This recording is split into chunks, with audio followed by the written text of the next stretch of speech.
स्वागत है आप सभी का हमारी खास पेशकश में। नमस्कार, आपके साथ मैं हूं अंकुश वाजपेयी।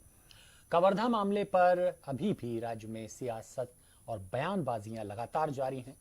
सीएम भूपेश बघेल ने जहां आरएसएस और नक्सलियों की तुलना कर डाली है, ऐसे में विपक्ष ने भी पलटवार किया है और सीएम भूपेश बघेल की विचारधारा को वामपंथी विचारधारा करार दिया है। तो आज बयान, बवाल, सवाल और सियासत, इसी मुद्दे पर होगी चर्चा। पहले एक रिपोर्ट देखते हैं।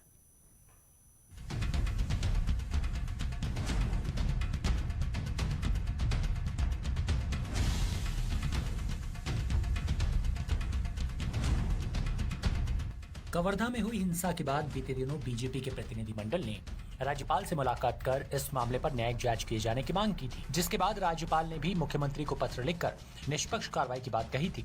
हालांकि दूसरी ओर मुख्यमंत्री भूपेश बघेल ने कवर्धा मामले को लेकर एक बड़ा बयान दिया। उन्होंने आरएसएस और नक्सलियों की तुलना कर दी। मुख्यमंत्री ने कहा, छत्तीसगढ़ में जैसे नक्सलियों का नेता आंध्र प्रदेश में है और आंध्र प्रदेश से ही इसका मूवमेंट संचालित होता है, वैसे ही छत्तीसगढ़ में आरएसएस के पास अपनी कोई क्षमता नहीं है। जो चलता है नागपुर से चलता है। हम लोग किसी भी घटना को हल्के में नहीं लेने वाले हैं। ये लोग छोटी घटना को बड़ा बनाना चाहते हैं। बिल्कुल निष्पक्ष जांच होगी। छत्तीसगढ़ में ये जो आरएसएस के लोग हैं ना, 15 साल तक इनका कोई काम नहीं हुआ, बंधुआ मजदूर की तरह काम करते रहे।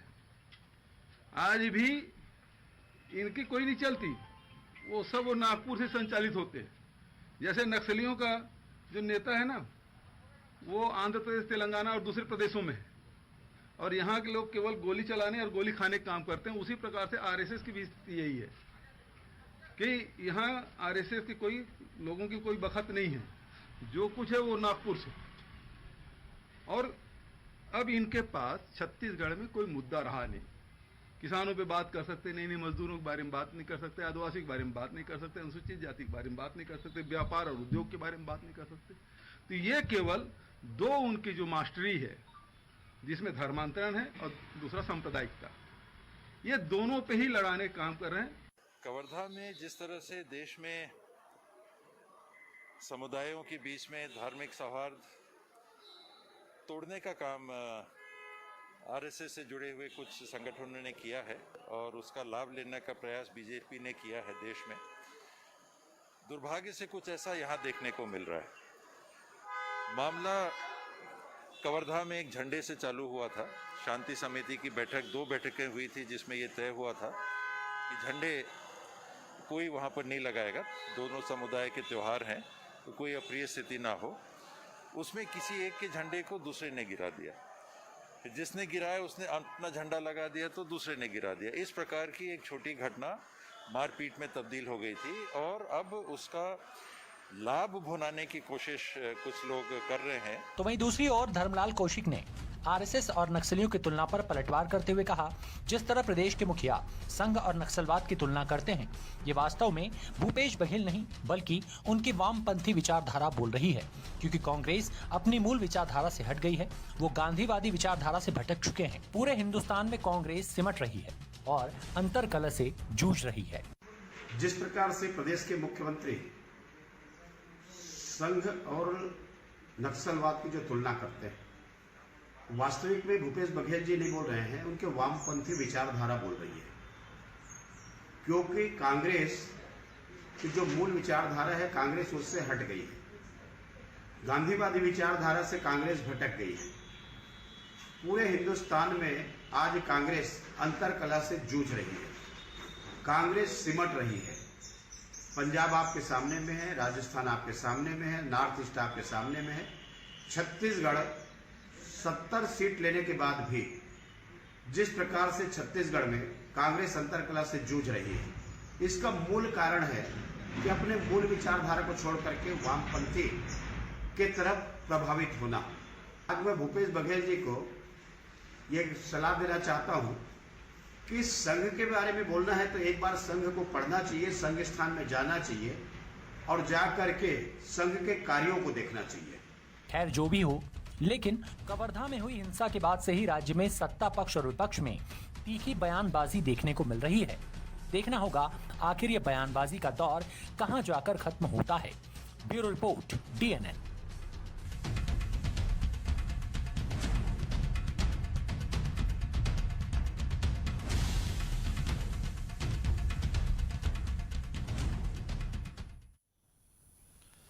तो चलिए इसी मुद्दे पर हम करेंगे चर्चा। दो मेहमान हमारे साथ जुड़ चुके हैं चर्चा के लिए, परिचय आपसे करवा देते हैं।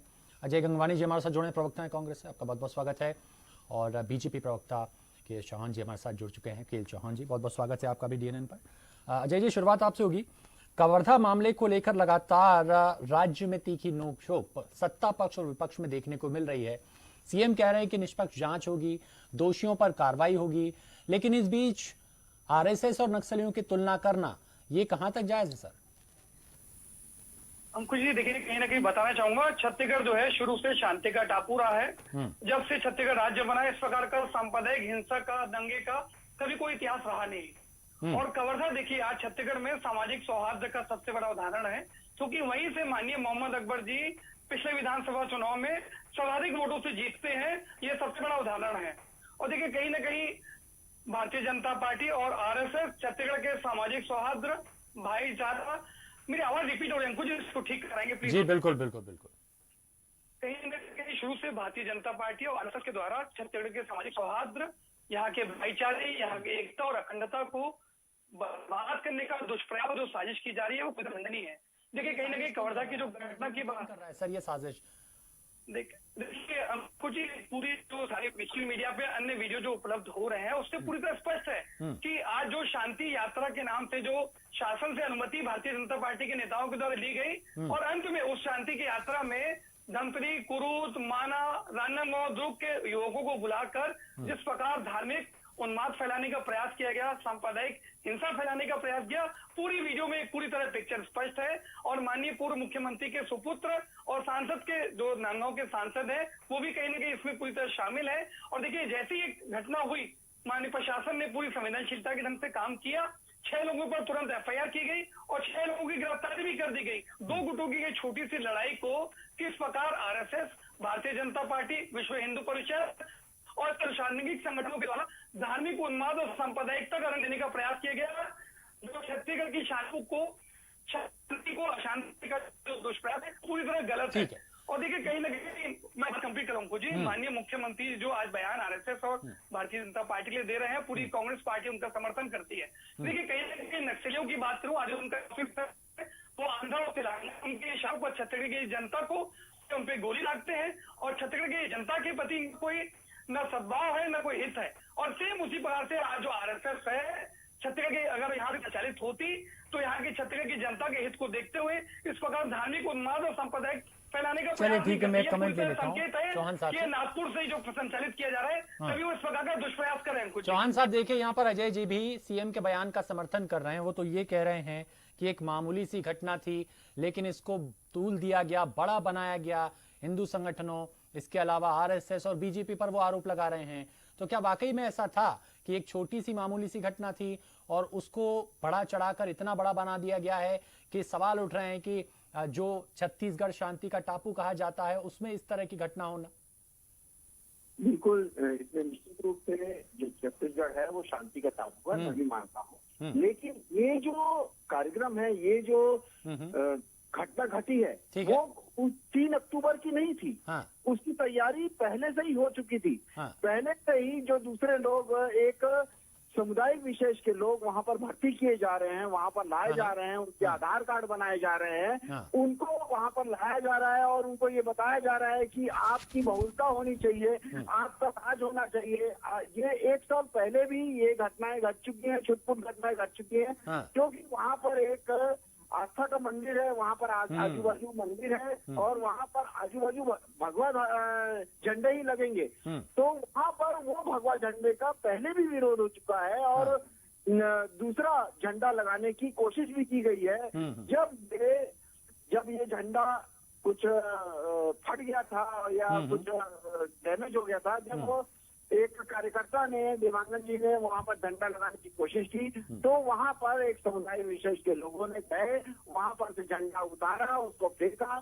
इसका मतलब ये होता है कि आप अगर खुद अपनी उत्पत्ति नहीं कर पाते हैं तो दूसरों को नीचे गिराते हैं, दूसरे का विलय करते हैं। भारतीय जनता पार्टी या आरएसएस या कोई भी हिंदू, ये कोई भी या कोई भी, हम हिंदुस्तानी हैं, हम पहले पॉजिटिव है, हम पहले किसी का आदर समझते हैं, हमारी विचारधारा जो है, हम नागपुर से नहीं जुड़े हैं, हम एक विचारधारा से जुड़े हुए हैं। ये आपको मैं बता देना चाहता हूँ, जो इन्होंने बोला कि नागपुर से जुड़े हुए हैं, नागपुर से नहीं, हम एक विचारधारा से जुड़े हुए हैं। उस विचारधारा, वो विचारधारा जो नमस्ते वत्सले मातृभूमि बोलती है, जो बोलती है कि हे माँ, जो जिस हिसाब से, जिस सुख से आपने मेरा पालन पोषण किया है, मैं तुझे नमस्ते करता हूँ, मैं तुझे नमस्कार करता हूँ, और मैं अपना सब कुछ अर्पण करने के लिए तुझ पे निछावर करता हूँ, मैं सब कुछ अपना अर्पण करता हूँ तेरे पे। ये विचारधारा के लोग ये संगठन से जुड़े हुए हैं। और आप जो देश के लिए लूटने के लिए तैयार हैं, आप उनकी तुलना देश को लूटने वालों से कर रहे हैं, ये कहाँ तक जायज है? ये आपकी ओछी मानसिकता, ये आपकी दिवालियापन की निशानी है, क्योंकि आप एक विचारधारा जो विध्वंसक विचारधारा है, जो एक रावण की विचारधारा थी, जो कि हम पहले भी इनके पिताश्री से रावण के गुणगान सुन चुके हैं, वो विचारधारा ही इनकी मानसिकता पे नजर आती है, उसी का ये परिणाम है। ये परिणाम विध्वंस की ओर लेके जाता है। जी अजय जी कुछ कहना चाह रहे हैं? जी अंकुश जी, देखिए अंकुश जी बताना चाहूंगा, चौहान जी आपकी बात पूरी होगी तो अपनी बात बोलते हैं, अकबर जी की बात बोलते हैं, बिल्कुल उनको बहुत अच्छे मतों से उन्हें जिताया गया, क्योंकि अंकुश जी मैं जवाब दे दूं, काफी चलिए सुन लेते हैं चौहान साहब। अजय जी कुछ कहना चाह रहे हैं, फिर आपका रुख करेंगे। जी बोलिए जल्दी। देखिए अंकुश जी, कहीं न कहीं आज धर्म को धर्म से लड़ाना, एक वर्ग के प्रति दूसरे वर्ग को खड़ा करना, सांप्रदायिकता फैलाना और बांटना और यही आज भारतीय जनता पार्टी का मूल एजेंडा, हिडन एजेंडा है और राजनीतिक टूल है। आज छत्तीसगढ़ में देखिए, आज आदिवासी किसान मजदूर से लेकर इनके पास कोई मुद्दा नहीं है। 15 सालों तक लगातार इनको छत्तीसगढ़ की जनता को ठगा, तो आज इनके अपने घूम फिर के अपने पुराने मुद्दे, आज जो पूरे देश में जिनका हिडन एजेंडा है, धार्मिक उन्माद, धर्मांतरण और सांप्रदायिकता फैलाना, उस मुद्दे पे लौट के आ चुके हैं। और देखिए कहीं ना कहीं हमारे चौहान जी भी धर्मांतरण की बात करते रहे, लगातार इनके नेता धर्मांतरण के मुद्दों पर करते रहे। आज हमारी तरफ से इनको खुला चैलेंज दिया गया कि आप एक भी मुद्दे को सामने लाइए, लेकिन उसके लिए सम्मिलित नहीं होते, तो कहीं ना कहीं इनका झूठ और जो भ्रम फैला रहे थे वो पूरी तरह स्पष्ट है। अब बताना चाहूंगा, कुछ दिन पूर्व माननीय बृजमोहन अग्रवाल जी, चौहान जी, ये आपके समय होता था चौहान जी, आपने खुलेआम किया, आपके रायपुर के विधायक आपके रामकुंड की चर्च की सभा में जाके शामिल होते थे। आप बताएंगे उस बारे में कुछ जवाब देना चाहेंगे? आज इनके सालों में लगातार आपके अंकुश जी, मेरे बाबू को डिस्टर्ब न करें, इनका निवेदन है, मैं डिस्टर्ब इस प्रकार से निवेदन नहीं, अंकुश जी को शांत करिए। चौहान जी सच को सुनने का साहस रखिए, दूसरे को डिस्टर्ब मत करिए, मैंने आपको डिस्टर्ब नहीं किया। ओके, आप बोलिए। चलिए बोलिए, सुन लेते हैं पहले, फिर जवाब लेंगे। अंकुश जी, आज माननीय मुख्यमंत्री जी ने नक्सलियों और आरएसएस संगठन की तुलना की है, वो 100% सही है, कांग्रेस पार्टी समर्थन करती है। जिस प्रकार नक्सली के नेता आंध्र प्रदेश और तेलंगाना में बैठ के यहाँ के नक्सलियों को निर्देशित करते हैं, उसके बाद जनता पे गोली उठा के समाज को नुकसान पहुंचाते हैं, उसी प्रकार आरएसएस का जो नागपुर का संगठन है, आज छत्तीसगढ़ की जनता का हित का कोई प्रभाव नहीं पड़ता, सिर्फ और सिर्फ अपनी राजनीतिक चोटी सेकने के लिए आज धार्मिक उन्माद और सांप्रदायिकता फैलाते हैं। और देखिए सारे वीडियो में स्पष्ट है कि पूर्व मुख्यमंत्री के पुत्र और राजनांदगांव के सांसद सीधे शामिल है। और दूसरी जैसी घटना होती है, 6 लोगों की गिरफ्तारी होती है, हाँ, वो जिक्र कर चुके हैं आप। 66 लोगों को गिरफ्त में भी लिया गया था, वो बिल्कुल वो साफ है सभी के। जी अंकुश जी, अभी 104 लोगों की गिरफ्तारी। हाँ ठीक है। मोहम्मद अकबर जी की बात करते हैं, जीते हैं, ये मंडी पर आएंगे तो माता का मंदिर बनाया गया जिसमें उनके नाम पे चलती है। चलिए चौहान साहब, अंकुश जी 1992 में छत्तीसगढ़ की जो मंडी है, रायपुर की मंडी के नाम के जो मंदिर है, वो माननीय मोहम्मद अकबर के जिसको बनाया गया है, उनके द्वारा सामाजिक सौदा का एक नया उदाहरण छत्तीसगढ़ की जनता के सामने पेश किया गया है। जवाब ले लेते हैं चौहान साहब से। जी बोलिए चौहान साहब। घटनाएं पिछले 1 साल से हो रही है, पिछले 2 साल से हो रही है, छुटपुट घटनाएं जिसको पुलिस द्वारा नदारद किया गया है। वो वहाँ से जो अकबर जी हैं, वहाँ पर जो प्रभावी मंत्री हैं, अभी उनका प्रभार अभी हटा हुआ है, जून में हटा हुआ है, लेकिन पहले प्रभारी मंत्री थे वहाँ पर, वो उनके प्रभाव से वहाँ पर जो पुलिस है वो घटनाओं को मतलब नजरअंदाज कर रही थी। वहाँ पर जाके लोग लिखाना भी चाहते थे FIR, लेकिन उनको उनकी FIR लिखी नहीं जा रही थी। तो उसके बाद ये जो घटनाएं हैं ये एक दिन का परिणाम नहीं है। ठीक ये है। जो बड़ी घटना हुई है वो एक दिन का परिणाम नहीं है। किसी का ध्वज उठा के आप गिरा देंगे और उसके बाद आप बोलते हैं कि हम ध्वज फिर से लगवा देते हैं। किसी के आप कपड़े उतार देंगे, उसके बाद आप बोलते हैं कि हम तो आपको नए कपड़े ले देंगे। एक बार अगर इज्जत आपने उछाल रही है तो उस इज्जत का आप ये कैसे मुमकिन हो सकता है कि किसी के शय के बिना एक समुदाय विशेष के लोग कोई प्रशासन और प्रशासन के शय के बिना ठीक है। ये सामुदायिक विशेष के लोग इस टाइप के काम करते हैं, ऐसा हो नहीं सकता, ऐसा हो ही नहीं सकता। और जो फिर से झंडा लगाना चाहता है वो लड़का प्रधानमंत्री अपने घर में चले गया था, पुलिस ने उसको बुलाया और बोला कि ये झंडा उतार। ये कहाँ, ये प्रशासन की वहां पर ये ड्यूटी थी कि आप बोल रहे हैं कि किसी झंडे को उतारने। ठीक है। ये कहाँ से तरीका है? वो तो अभी गिरफ्तारी इसलिए हुई है क्योंकि हमारे नेता हमारे वहां पर पहुंचे हैं, ये फंस चुके हैं हर जगह से। इनके पास कोई जवाब नहीं है कि ये क्या जवाब दें। ये झूठ के पुलिंदे हैं, झूठ के पुतले हैं। इस वजह से ये फंस चुके हैं और इस वजह से उन्होंने इसको ढकने के लिए ये एफआईआर की है और कुछ। चलिए, अजय जी भी कुछ यहाँ पर कहना चाह रहे हैं। अजय जी देखिए, साफ तौर पर चौहान साहब कह रहे हैं कि बिना प्रशासनिक शय के ये संभव नहीं था। पहले से ये प्रायोजित कार्यक्रम दिखाई देता है। बीजेपी का एक प्रतिनिधिमंडल भी वहां पर गया था, नेता प्रतिपक्ष भी गए थे, उनके साथ अन्य नेता भी गए थे। उसके बाद दबाव बनाया गया और ये एफआईआर दर्ज की गई, जैसा कि चौहान साहब कह रहे हैं। देखिए अंकुर जी, मैं तो खुद ही पहले अपने बयान में सबसे पहले मैंने कहा था, मैं खुद ही कह रहा हूँ, सब प्रायोजित कार्यक्रम है। पूरी तरह भारतीय जनता पार्टी छत्तीसगढ़ में मुद्दाविहीन हो चुकी है। इनके नेता आरएसएस, भारतीय जनता पार्टी, विश्व बंधु परिषद और अन्य जो आनुषंगिक संगठन है उनके द्वारा पूरी तरह प्रायोजित कार्यक्रम है। आज देखिए, दो छोटे गुट की लड़ाई को किस प्रकार से सांप्रदायिक रंग देना है, ये भारतीय जनता पार्टी से सीखना चाहिए।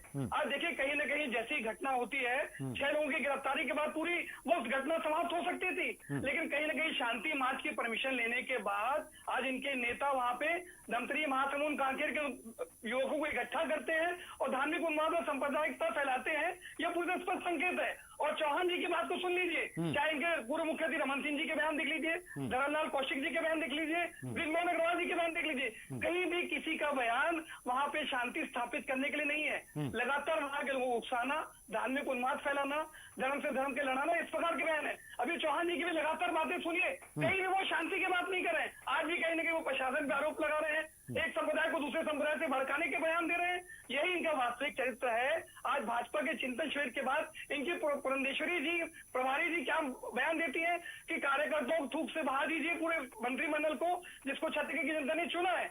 तो कहीं ना कहीं इनके जो नफरत और विद्वेष है वो इनके प्रभारी से लेकर इनके नेताओं के बयान में कुछ स्पष्ट है। और मुझे यहाँ इनके चौहान जी बैठे हैं, मुझे सिर्फ एक बात बता दें, आज भारत के स्वतंत्रता आंदोलन में आरएसएस का क्या योगदान था। योगदान तो बात छोड़िए, कहीं ना कहीं आज पूरे इतिहास में ऐसे कई उदाहरण भरे हुए हैं जिन्होंने अंग्रेजों का साथ दिया। आज वीर सावरकर जी की बात करते हैं, 9 बार उन्होंने माफी मांगी नीचे प्रशासन से, और उनको जो पेंशन दी जाती रही उस समय के तत्कालीन कलेक्टर से ज्यादा पेंशन, ऐसा वो कांग्रेस सरकार के लिए क्या करते थे। आज कहीं ना कहीं आरएसएस जो है दिखाने के लिए बात करती है कि हम एक सांस्कृतिक संगठन है, कहीं ना कहीं वो पर्दे के पीछे पूरी तरह भारतीय जनता पार्टी को मैनेज करती है और पूरे देश में धर्म को धर्म से लड़ाना, एक वर्ग के प्रति दूसरे वर्ग को खड़ा करना, सांप्रदायिकता करना, यही इनका वास्तविक चाल, चरित्र और चेहरा है, यही इनका हिडन एजेंडा और राजनीतिक टूल है। एक आखिरी कमेंट ले लेते हैं चौहान साहब से। देखिए, जिस तरह से तमाम आरोप यहाँ पर अजय जी लगा रहे हैं, आपने कहा कि पहले से ही प्रायोजित था कि किस तरह से यहाँ पर भीड़ जुटानी, और बाद में झंडे को लेकर विवाद की जब शुरुआत हुई, अजय जी भी कह रहे हैं प्रायोजित था क्योंकि बीजेपी की ओर से, आरएसएस की ओर से प्रायोजित किया गया। आईजी की रिपोर्ट में पूरी स्पष्ट है सारी जी आखिरी जवाब जी चौहान साहब।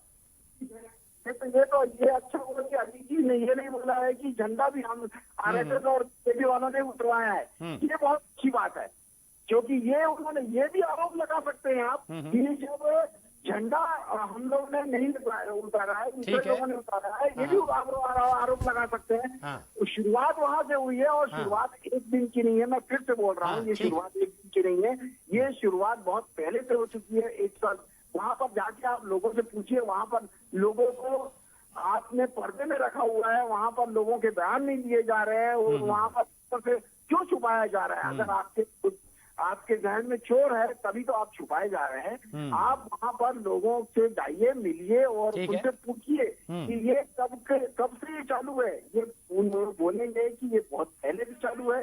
ये जो भर्तियां की जा रही है वहां पर एक समुदाय विशेष लोगों की, वो सबसे बड़ा नतीजा है।